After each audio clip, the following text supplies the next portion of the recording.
Assalamualaikum warahmatullahi wabarakatuh. Alhamdulillah wassalatu wassalamu ala rasulillah binikmatillah haula wala quwata illa billah ma ba'du. Para pemirsa TV 9 dimanapun Anda berada, apa kabar Anda? Semoga senantiasa semuanya sehat walafiat. Amin amin Allahumma amin. Kembali giliran saya Adi Prasetyo menyapa Anda di Huja Aswaja edisi hari ini, hari Senin 7 Oktober 2024. Nggak terasa kita sudah berada di bulan yang ke-10 di tahun 2024 ini. Sekali lagi semoga semuanya dalam keadaan sehat walafiat. Sehat, seger, waras ya. Karena ada orang yang seger tapi nggak waras, ada yang waras tapi nggak seger. Semoga semuanya para pemirsa TV 9 seger, waras, dan sehat semuanya. Hari ini kita akan memperbincangkan atau lebih tepatnya kita akan membedah sebuah kitab yang sekarang ini lagi viral. Nah, kitab ini namanya Mabadi'u Ahli Sunnah wal Jamaah, karangan salah satu guru kita di Huja Aswaja, yakni beliau Ustadz Dr. Haji Fauzi Palestin SHUMAG, dan kebetulan beliau sudah hadir lebih awal, kira-kira 5 jam yang lalu sudah hadir lebih dulu daripada saya. Assalamualaikum Ustadz. Waalaikumsalam warahmatullahi wabarakatuh. Masya Allah, segar, ceria, bahagia gitu. Harus semangat dan bahagia. Oh begitu ya. Nah, itu apa? Menandakan semangatnya Ustadz itu karena apa? Ada sesuatu yang bikin ini atau apa nih? Menandakan bahwa kita itu berhusnudzon terus kepada Allah. Masya Allah. Memang harusnya seperti itu ya Ustadz? Harus begitu. Ini hari ini sudah berhusnudzon kepada apa aja nih ceritanya Ustadz? Kok sampai datang sini lebih awal begitu? Berhusnudzon kepada Allah, berhusnudzon kepada jenengan juga, dan berhusnudzon kepada semua orang. Masya Allah. Baik, Ustadz Fauzi Palestin ini adalah salah satu tim Aswaja NU Center PBNU Jawa Timur. Dan pemirsa, tak kalah lupa saya ingatkan bahwasanya acara ini kerjasama bareng TV 9 dan juga Basnas Jawa Timur. Nah, kita akan ngobrolin dulu nih. Kita semuanya kan pasti yang menonton ini rata-rata adalah warga Nahdien. Banyak santri-santri juga yang nonton. Nah, ini perlu memang adanya kalau kita mengkaji setiap harinya, membahas tentang amalia-amalia apa saja, terus apa yang harus kita lakukan, bagaimana ini, apakah ada doa khusus seperti ini. Nah, semuanya itu sudah dirangkum oleh Ustadz Fauzi Palestin, tapi kita sebelumnya pengen tahu nih Ustadz, kitab Mabadi'u Ahli Sunnah wal Jamaah ini kitab tentang apa? Terima kasih.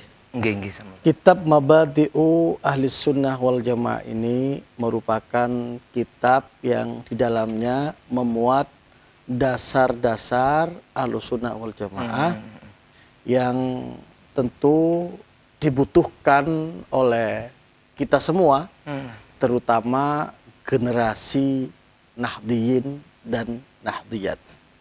Kita tahu di dalam kitab fikih dasar, kita pasti di madrasah-madrasah itu mempelajari kitab Mabadi'ul Fikih. Siapa yang tidak kenal kitab Mabadi'ul Fikih ini? Semua madrasah-madrasah NU ataupun madrasah yang Ahlus Sunnah wal Jamaah secara umum, pasti khususnya di Jawa Timur mempelajari kitab Mabadi'ul Fikih. Nah, lalu kemudian pernah ada sebuah dialog dengan para kiai ketika berpikir bagaimana caranya agar Ahlus Sunnah wal Jamaah itu juga menjadi materi ajar di madrasah-madrasah atau pondok-pondok pesantren di level bawah, tingkat dasar. Nah, kita sempat berpikir bahwa sebenarnya kitab-kitab Ahlus Sunnah wal Jamaah itu banyak sekali. Seperti kitabnya Hadratus Syekh Kiai Hasyim Asy'ari, Risalatu Ahli Sunnah wal Jamaah, ada kitab Al-Kawakib Al-Lama'ah, kemudian ada kitab Hujjah Ahli Sunnah wal Jamaah, ada kitab Al-Muqtatafat, ada juga kitab Al-Hujjaj Al-Qat'iyah karya Kiai Muhyiddin Abdus Somad dari Jember, dan banyak sekali kitab-kitab, tetapi itu versi tebal, Ustaz ya. Ya benar-benar Ustaz, versinya segini-gini ya Ustaz ya. Ya. Rata-rata versi tebal dan bahasanya cukup berat ya. Sekiranya betul. Dibaca atau dipelajari oleh pemula-pemula agak keberatan. Nah, dari sini kami berupaya bagaimana dari kitab yang besar-besar itu kita ringkas, lalu kemudian jadilah kitab yang sederhana ini, namanya Mabadi'u Ahli Sunnah wal Jamaah. Secara referensi ya tidak jauh beda sebenarnya dengan kitab-kitab yang sudah umum. Yang sudah umum itu, tetapi mungkin secara pengolahan bahasa ya, kemudian cara merasionalisasikan sebuah argumentasi, itu di sini berupaya kami menjabarkan dengan cara-cara yang sangat ringan, termasuk dengan redaksi-redaksi yang ringan begitu, Mas Adi. Baik, Ustadz. Beri penjelasan kepada kita semuanya, kami semuanya terus juga para pemirsa yang ada di rumah nih, kenapa kita harus mempelajari kitab ini? Kan sudah ada banyak kitab-kitab yang seperti Ustadz sebutkan tadi, nggih. Selain kita lebih mudah atau lebih apa? Ada lagi kah alasannya, Ustadz? Ya, pertama ya memang untuk memberikan kemudahan kepada para santri ya, generasi Nahdliyin Nahdliyat, karena terus terang sejauh ini ya memang Mabadi'ul Fiqih itu belum ada temannya yang versi kitab Aswaja ya. Jadi itu global ya Ustaz? Ya, Mabadi'ul Fiqih itu kan murni tentang fikih ya. Jadi sebagai teman daripada Mabadi'ul Fiqih itu ya ada kitab namanya Mabadi'u Ahli Sunnah wal Jamaah. Dan perlu kita ketahui bersama bahwa adik-adik kita di masa-masa yang akan datang itu akan dihadapkan dengan tantangan-tantangan yang luar biasa. Dan kita tidak bisa menjamin bahwa adik-adik kita itu suatu saat akan bermasyarakat dengan orang-orang yang sama-sama Ahlussunnah wal Jamaah. Betul. Tidak ada jaminan. Kemungkinan ya sangat mungkin sekali ketika dia besar berada di sebuah perantauan, dia berkumpul dengan orang yang komunitas-komunitas bermacam-macam itu. Lalu di sini sebelum adik-adik kita itu lulus madrasah ibtidaiyah, ya kan kadang di desa-desa itu Ustadz ya kalau yang mondok udah pastilah. Tetapi yang tidak mondok itu kadang lulus ibtidaiyah, lalu dia ngelanjutin sekolah formalnya, madrasahnya ditinggalkan. Maka kita harus punya target bahwa sebelum lulus ibtidaiyah harus selesai dulu kitab Mabadi'u Ahli Sunnah wal Jamaah sebagai bekal bagi adik-adik kita di dalam ya beragama, di dalam menjaga amaliyah-amaliyahnya. Jangan sampai dulu ya adik-adik ini masih sama dengan kita pahamnya Ahlussunnah wal Jamaah. Lalu dia kuliah, lalu kemudian berada di perantauan, kumpul dengan orang-orang baru, ya, sehingga paham-paham yang dulu dia temui di desa-desa, dia pelajari di guru, ya, yang ada di desa, itu kemudian bergeser, Ustadz ya, dan pulang ke Indonesia bawa paham baru, bawa ajaran baru yang tidak sejalan dengan paham-paham leluhurnya, yaitu paham Ahlussunnah wal Jamaah. Kalau sudah punya bekal dimanapun dia berada, ya dia pasti ketika melihat sebuah perbedaan-perbedaan di tengah masyarakat, dia tetap istiqomah mengamalkan apa yang menjadi ajaran Ahlussunnah wal Jamaah. Baik Ustadz, pada intinya kitab Mabadi'us Ahli Sunnah wal Jamaah ini sasarannya ke siapa? Ke dasar, tengah atau atas nih? Maksudnya jenjang-jenjang pendidikannya Ustaz? Sebenarnya Mabadi'u Ahli Sunnah wal Jamaah itu kami kemas kitab yang paling mendasar ya. Paling mendasar, levelnya di bawah kitab Risalah Ahlussunnah wal Jamaah. Di bawah Mafahim Yajibu Antusoha. Tetapi memang kitab ini tidak hanya sekedar dimuat, ya, dikumpulkan, tetapi di sini ada marajiknya, ada referensinya, ada catatan kakinya di bawahnya, sehingga terkesan kitab ini agak berat begitu. Padahal tidak. Ini memang didesain secara sederhana, dan harapan saya yang memang berikhtiar ingin memberikan manfaat yang lebih luas tentang Ahlussunnah wal Jamaah kepada pada generasi kita. Ya, harapan ini menjadi materi ajar ya di berbagai madrasah. Kalau pondok pesantren saya kira sudah banyak ya yang memang asatid atau kiai-kiai yang mengajarkan Ahlussunnah wal Jamaah ya. Tetapi yang di madrasah-madrasah, dan mudah-mudahan saat ini yang sudah kami lakukan itu adalah sudah pada tahapan bimakna ala pesantren. Jadi seorang ustadz mengajar itu sudah ada yang versi makna ala pesantrennya. Dan insya Allah mudah-mudahan ke depan sudah bisa kami buat dengan 3 bahasa, bahasa Arab, bahasa Indonesia, dan bahasa Jawa, begitu.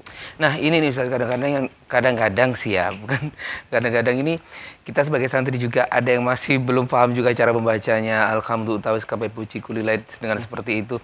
Berarti memang penting juga untuk mentranslate kitabnya Ustadz ini. Ini bentar, ini berarti karangannya Ustadz Nyel, nggih? Bukan ngarang ya. Di sini awalnya sama editornya ditulis at-ta'lif ya. Seakan-akan saya yang mengarang, tetapi saya bukan pengarangnya, an-nakil. Hanya mengkopi-kopi dari kitab-kitab yang ada itu, menukil-nukil dari kitab yang ada, lalu saya kasih pandangan-pandangan pribadi ya, lalu saya kasih kasih wacana-wacana baru yang mungkin tidak ada di kitab-kitab yang lain. Sebenarnya itu aja. Jadi apa yang ada di kitab ini bukan hal yang baru. Terus terang saya menukil dari kitab-kitab Ahlus Sunnah wal Jamaah yang sudah ada. Oke. Baik Ustadz, nanti bisa dikasih tahu dong kalau begitu dalamnya dibacakan satu bab atau begitu beberapa sedikit. Dan hari ini kita membedah tentang kitab Mabadi'u Ahli Sunnah wal Jamaah. Kitab tentang apakah itu dan seperti apakah dalaman isi kitabnya. Kita langsung ngobrol langsung dengan penukil kitabnya. Nah, seperti apa sebetulnya Ustadz isi dalamannya, jeroannya kitab itu? Kenapa saya ngomong dalaman kok Ustadz melihat saya dengan tatapan yang agak aneh begitu? Maksudnya isinya Ustadz, isi dalamnya. Ya karena pancaran. Oke. Jadi isi kitab ini sekali lagi saya sampaikan tidak jauh beda dengan kitab-kitab Ahlus Sunnah wal Jamaah yang sudah ada. Yang sudah ada. Kita muter-muter bicara Ahlus Sunnah wal Jamaah, pasti itu aja. Ngapun Ustaz. Kitab Ahlus Sunnah wal Jamaah yang sudah ada itu kitab apa saja Ustaz? Ya macam-macam. Pokoknya kitab yang berkaitan dengan Ahlus Sunnah wal Jamaah. Nah cuman saya mensederhanakan. Oh begitu. Kalau misalnya di Nahwi itu kan kitab Nahwu itu kan tidak lepas daripada Alfiyah Ibnu Malik, ya, kemudian Jami'ud Durus Al-Arabiyah, lalu kemudian ada juga Mutammimah, Mukhtasar Jiddan. Nah, ini termasuk yang Mukhtasar Jiddan ya. Mukhtasar Jiddan atau bisa diumpamakan Nahwul Wadih ya. Nahwul Wadih. Kalau di fikih itu ada Fiqhul Wadih. Ini bisa disamakan ya, mungkin termasuk Ahlus Sunnah wal Jamaah kalau misalnya di Nahwu itu ya semacam Nahwul Wadih. Ya. Jadi sebenarnya isinya tidak jauh beda dengan kitab-kitab yang lalu, tapi ini mensederhanakan. Adapun isinya ya sama. Dan referensinya jelas di sini. Ya bagaimana tentang Ahlus Sunnah wal Jamaah. Alamatu Ahli Sunnah wal Jamaah, tanda-tanda Ahlus Sunnah wal Jamaah itu seperti apa? Termasuk di sini alaqatul auliya ittis'ah bi ahli sunnah wal jamaah. Keterkaitan wali songo dengan ahli sunnah wal jamaah itu seperti apa. Dan juga amalia ya. Kenapa kita melafatkan niat ya. Kita kalau sholat itu kan kadang orang-orang kita ahli sunnah wal jamaah, orang Nahdlatul Ulama usolli fardhos ya. Ada juga yang was-was itu usolli gak mari-mari itu. Benar Ustaz, benar. Ya, ada begitu. Nah, jadi kalau ada orang usollinya gak mari-mari, berarti itu Ahlus Sunnah wal Jamaah. Nah, di sini dijelaskan bagaimana hukumnya talaffudun niyah ya. Melafatkan niat dalam wudu, dalam sholat, ini dijelaskan. Termasuk di sini ada orang kan baca suratul Fatihah itu ada basmalahnya, ada yang tidak ada basmalahnya. Ini diungkap di sini. Betul, sekaligus di sini juga menolak terhadap oknum-oknum tertentu yang menganggap bahwa amalan-amalan Ahlus Sunnah wal Jamaah itu tanpa dalil, tanpa dasar. Jadi selain di sini memberikan pemahaman, memberikan argumentasi ilmiah tentang amalia Ahlus Sunnah wal Jamaah, di sini juga memberikan sanggahan kepada pihak-pihak tertentu yang mohon maaf membid'ah-bid'ahkan ajaran Ahlus Sunnah wal Jamaah. Oleh karena di sini bid'ah itu apa diurai sehingga bid'ah itu tidak menjadi sebuah peluru ya untuk menimba orang-orang yang tidak paham atau menimba orang-orang yang tidak sepaham dengan dia, begitu. Intinya kitab Mabadi Ahli Sunnah wal Jamaah ini adalah mensederhanakan dengan cara mensederhanakan kitab-kitab yang sudah ada dengan pemikiran yang mudah diterima oleh anak-anak zaman sekarang. Bahasa-bahasa yang lebih ringan. Kalau kita lihat kitab-kitab klasik itu kan musonif dulu itu ngarang kitab kalau semakin sulit dipahami, ablang ya, lebih balik itu kan lebih hebat ya. Tetapi kalau kitab-kitab modern itu yang lebih mudah dipahami, coba misalnya bahasa yang ada dalam kitab Al-Fiqhul Islami wa Adillatu, itu kan bahasanya sangat ringan. Pokoknya kitab-kitab yang modern yang sekarang bermunculan itu bahasa Arabnya itu lebih ringan untuk dibaca. Dah, saya berupaya untuk mensederhanakan itu semua sehingga Ahlus Sunnah wal Jamaah itu sejak awal anak-anak kita sudah kenal dengan Ahlus Sunnah wal Jamaah melalui kitab Mabadi'u Ahlus Sunnah wal Jamaah ini. Masya Allah. Dan tidak hanya untuk generasi sebenarnya Ustadz, karena ini juga ada unsur memberikan pemahaman iya, pembelaan iya. Juga ini bagus dibaca para kiai, para ustadz yang punya rutinan di masjid-masjid itu. Oh begitu. Masjid-masjid Ahlus Sunnah wal Jamaah, di mana NU ya. Ataupun apa masjid yang mohon maaf tidak ada afiliasinya misalnya. Kan kadang ada masjid itu nggak ada afiliasinya. Yang penting masjid itu bagus, tidak apa-apa. Masjidnya wong Islam gitu. Wong Islam ya, nggak masalah. Ini dibaca supaya memberikan pemahaman tentang ternyata ya membaca wirid selesai sholat dikeraskan ya ono dalile yo. Tak sangka ono gak ono dalile. Nah, sehingga bisa satu sama lain saling paham. Oh ya sudah, kalau ada dalilnya ya monggo. Orang yang mau berzikir keras ya monggo, yang juga tidak keras ya tidak masalah. Nah, begitu. Baik, Ustadz.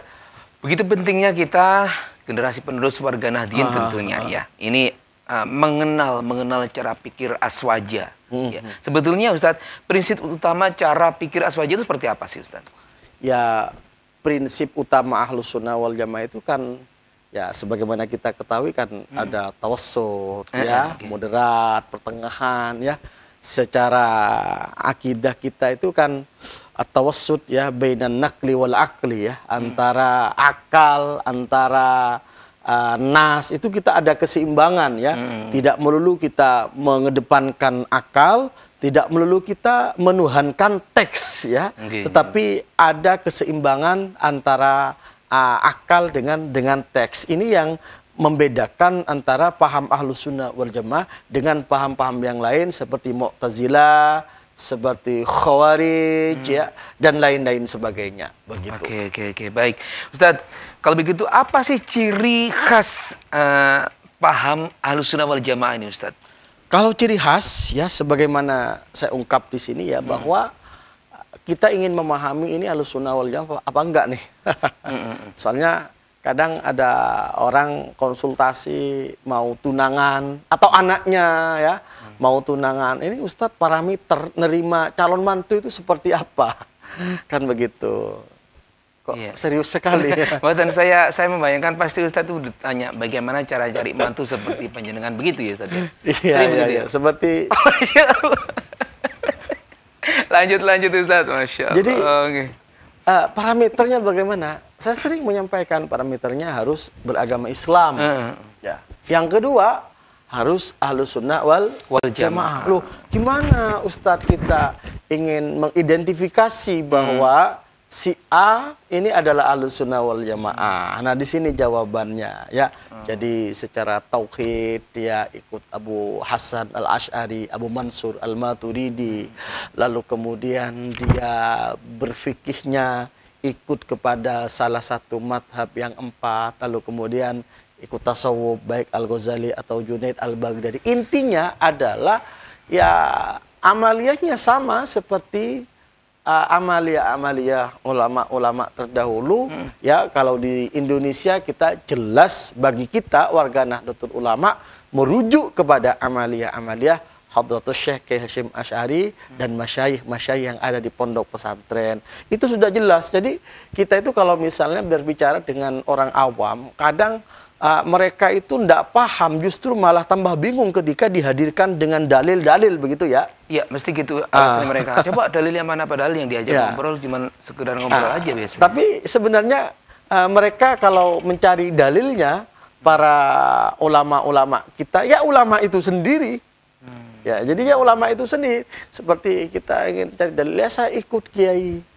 Itu ya kiai saya dulu konut, kiai saya dulu ziarah kubur. Ya itu juga bagian dari dalil. Cuman untuk sekarang ini kita juga perlu memperkuat bagaimana anak-anak kita juga paham tentang itulah, dalil kadang-kadang nggak cukup Ustadz kalau ngobrol sama Nyun Sewu nih, beberapa kelompok-kelompok yang mengharamkan bahkan ya untuk ajar itu. Aku kok ziarah kubur sih? Aku niru kiaiku, mana dalilnya? Lah yang diajak ngobrol itu biasanya kan cuma ngikuti Ustadz, sekedar santri. Sebenarnya gitu. Ikut kepada kiai itu sudah dalil. Ikut kepada kiai itu sudah dalil. Tapi kurang puas mereka jawabnya Ustadz. Satu.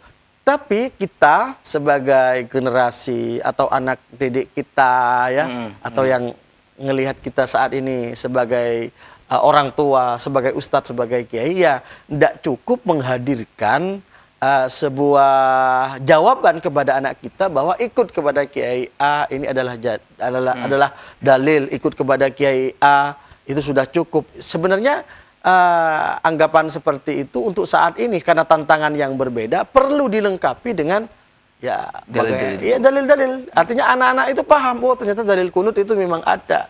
Oleh karenanya sejak dini, sejak di usia ibtidaiyah lah, atau gampangannya sebelum lulus ibtidaiyah sudah kenal dengan ajaran Ahlus Sunnah wal Jamaah. Maka kitab ini sebenarnya saya muat ya dalam rangka itu ya, sebelum lulus ibtidaiyah, sebelum anak-anak di madrasah itu merantau ya kemana-mana, dia harus paham dulu tentang Ahlus Sunnah wal Jamaah. Gitu.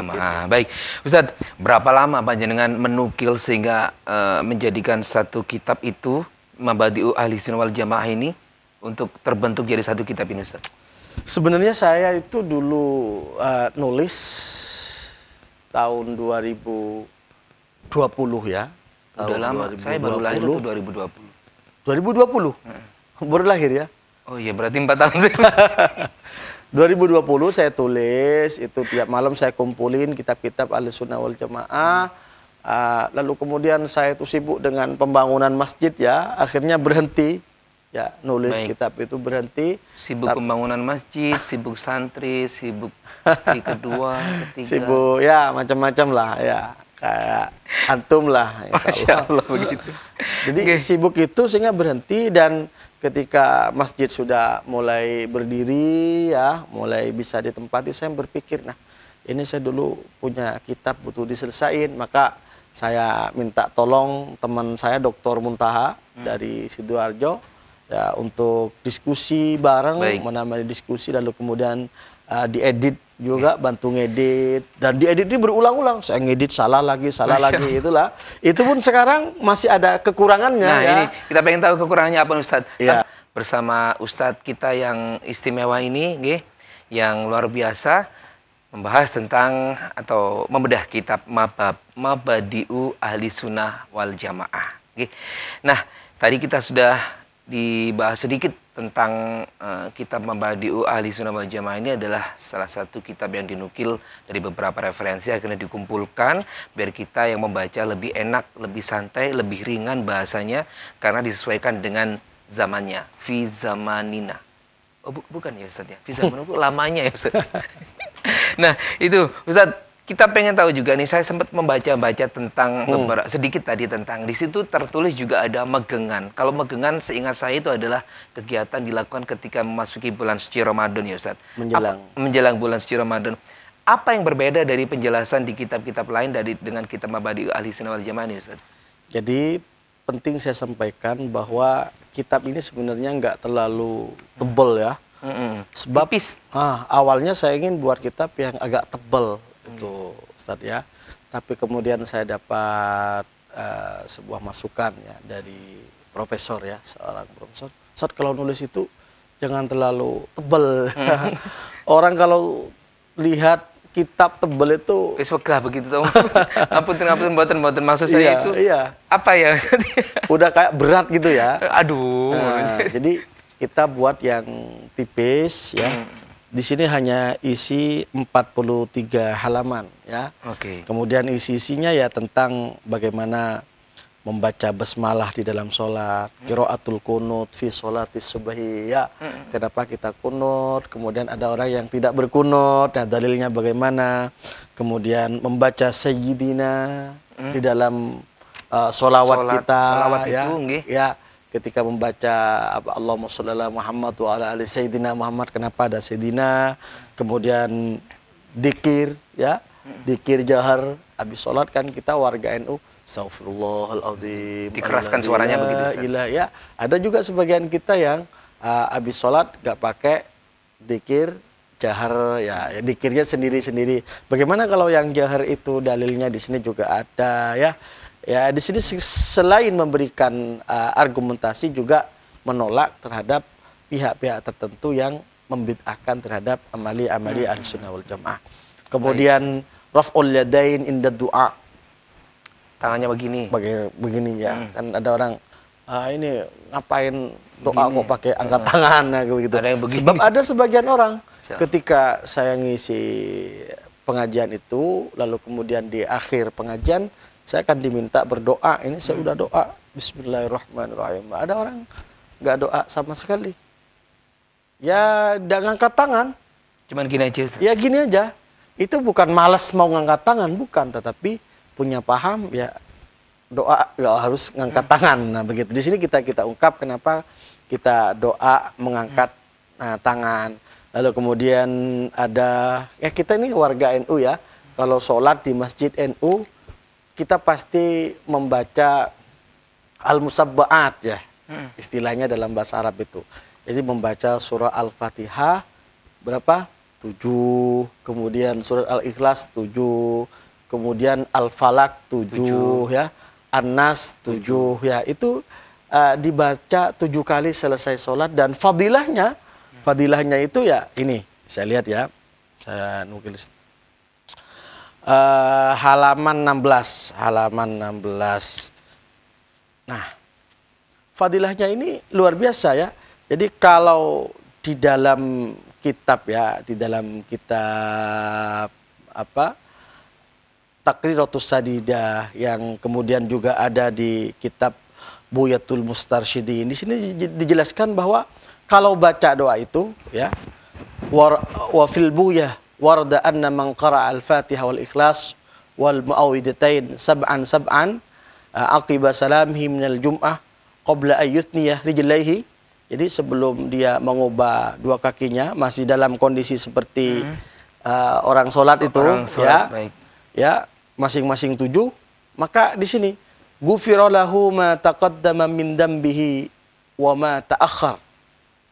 Ya. Maka dosa-dosa yang lalu itu diampuni oleh Allah Subhanahu wa taala. Wa ma ta'akhkhar termasuk doa dosa-dosa yang akhir.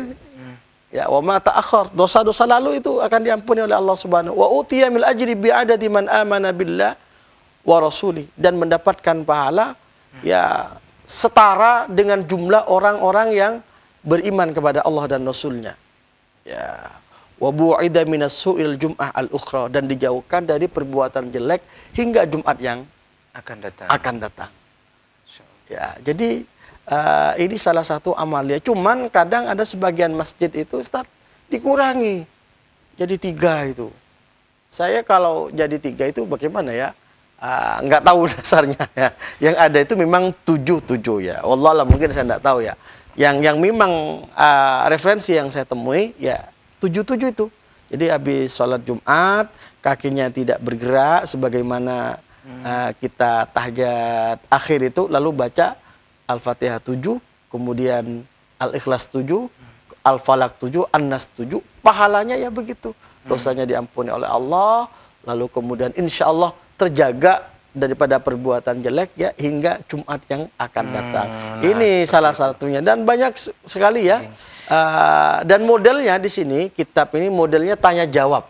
Oke, seperti tanya jawab. Tanya jawab ya termasuk megengan tadi itu, di sini di megengan diurai. Dan megengan itu kan ya kita berdoa kepada Allah Subhanahu wa taala, dan kita melihat sebuah tradisi, selama tradisi itu tidak bertentangan dengan syariat Allah, maka kita ya tidak boleh ya meninggalkan tradisi-tradisi itu selama masih bisa, apalagi mengharamkan sebuah tradisi. Sebuah tradisi Itu ya. Baik. Jadi Ustadz, apa yang menarik dari kitab ini? Terus tadi jenengan mengatakan bahwasanya ada banyak hal yang kurang dari kitab ini.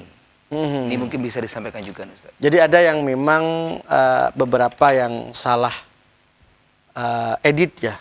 Dari saya aslinya sudah begini ya, udah bener. Tapi pas masuk ke pengeditan itu ada yang salah tulis. Itu ada yang begitu. Beberapa lah. Tapi sudah Ustaz ya, sudah dikasih tanda. Insya Allah nanti dicetakan berikutnya, insya Allah akan kami rubah. Dan yang paling menarik dari kitab ini adalah di sini saya mendapatkan amalan dari seorang kiai. Masya Allah. Ya saya sebutkan biar penasaran ya pemirsa. Ada di situ juga, Ustaz. Ada di sini. Amalan tentang apa? Untuk apa itu, Ustaz? Untuk apa? Mau istri baru?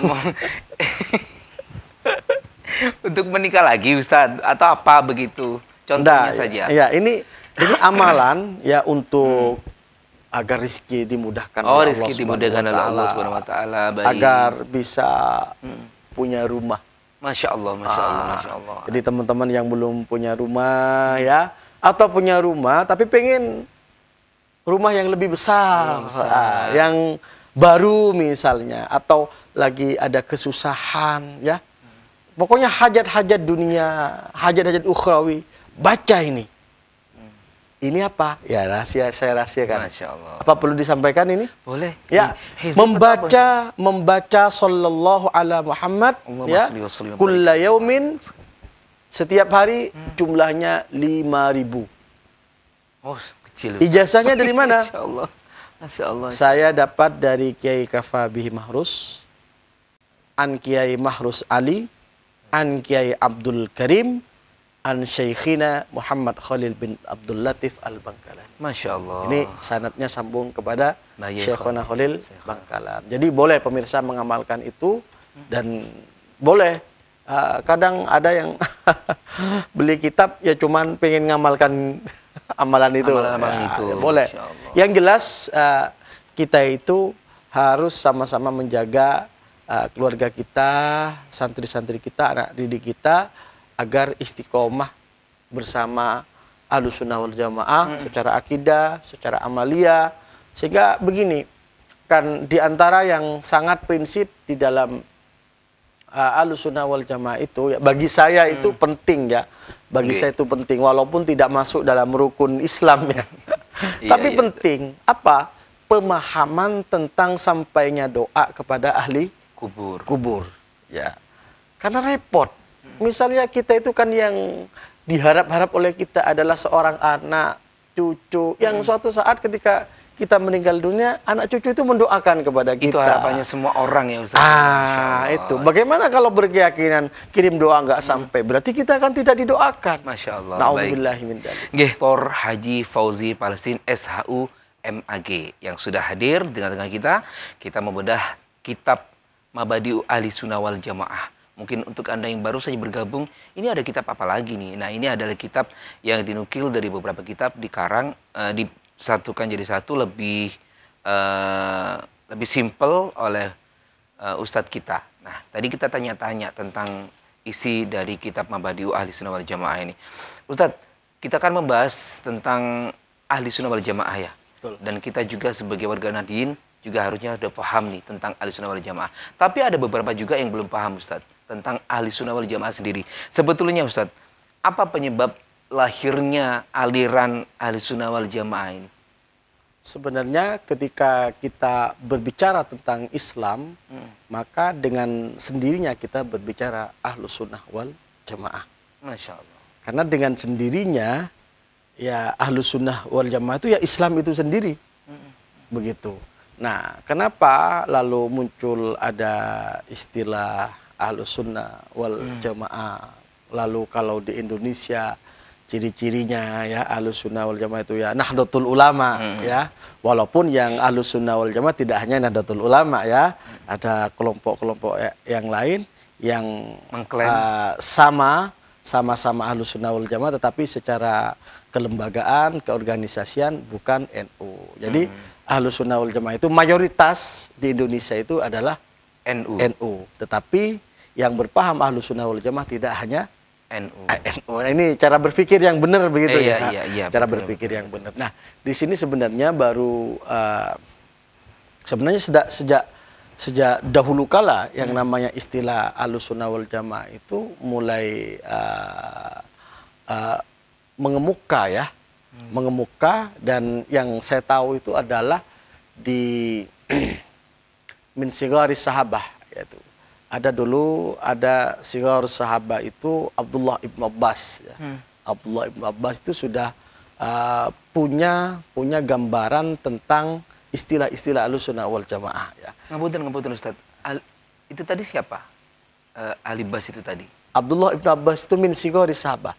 Jadi Abdullah bin Abbas itu waktu kecil yang didoain langsung oleh Rasulullah SAW, yang doanya adalah Allahumma faqihuddin, Allahumma faqihu fiddin wa 'allimhu ta'wil.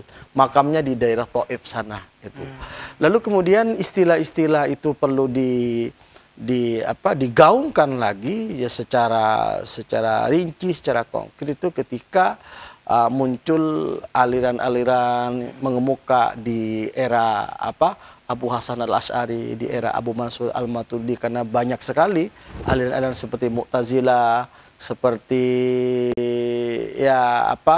Khawarij dan lain sebagainya. Maka Ahlus Sunnah wal Jamaah ini sebagai pembeda daripada aliran-aliran yang bertentangan dengan ajaran Islam itu sendiri. Oleh karenanya lalu kemudian sampai ke Indonesia, di mana Ahlus Sunnah wal Jamaah ini sebenarnya sudah ada sejak lama. Artinya sebelum NU itu hadir, ya, NU itu hadir, Ahlus Sunnah wal Jamaah itu sudah ada di bumi Indonesia. Lalu bagaimana posisi NU dengan Ahlus Sunnah wal Jamaah? Ya, NU itu ya diantaranya adalah dalam rangka menguatkan paham Ahlus Sunnah wal Jamaah. Maka udah pasti Nahdlatul Ulama sudah pasti Ahlus Sunnah wal Jamaah. Tidak abu-abu lagi Ustaz. Tidak ada abu-abu Kalau lagi. di NU sudah jelas Ahlus Sunnah wal Jamaah. Karena di dalam ber-NU itu kita sudah ada kitab sucinya ya. Kitab sucinya ya kita merujuk kepada kitab-kitab yang dikarang oleh kiai-kiai kita, termasuk kitab yang menjadi rujukan inti di dalam ber-Ahlus Sunnah wal Jamaah adalah karya Hadratus Syekh Kiai Haji Hasyim Asy'ari. Jadi sebenarnya ber-NU itu ya alhamdulillah kita bersyukur warga Indonesia, warga Nahdlatul Ulama, kita itu hanya ikut kiai-kiai kita itu. Dan ikutnya itu tidak hanya sekedar ikut, ya ada panduannya. Ini loh kitab Hadratus Syekh Hasyim Asy'ari Risalatu Ahlus Sunnah wal Jamaah. Otentik ya Ustaz, ya, ada bukti otentiknya ya. Ya, ini loh kitab Hujjah Ahli Sunnah wal Jamaah. Ini loh kitab Al-Hujjaj Al-Qat'iyah. Ini sudah tinggal ngikutin aja apa yang sudah dicetuskan oleh kiai-kiai kita. Nah, kitab yang kami muat ini ya sebenarnya ya hanya menukil dari kitab-kitab beliau itu.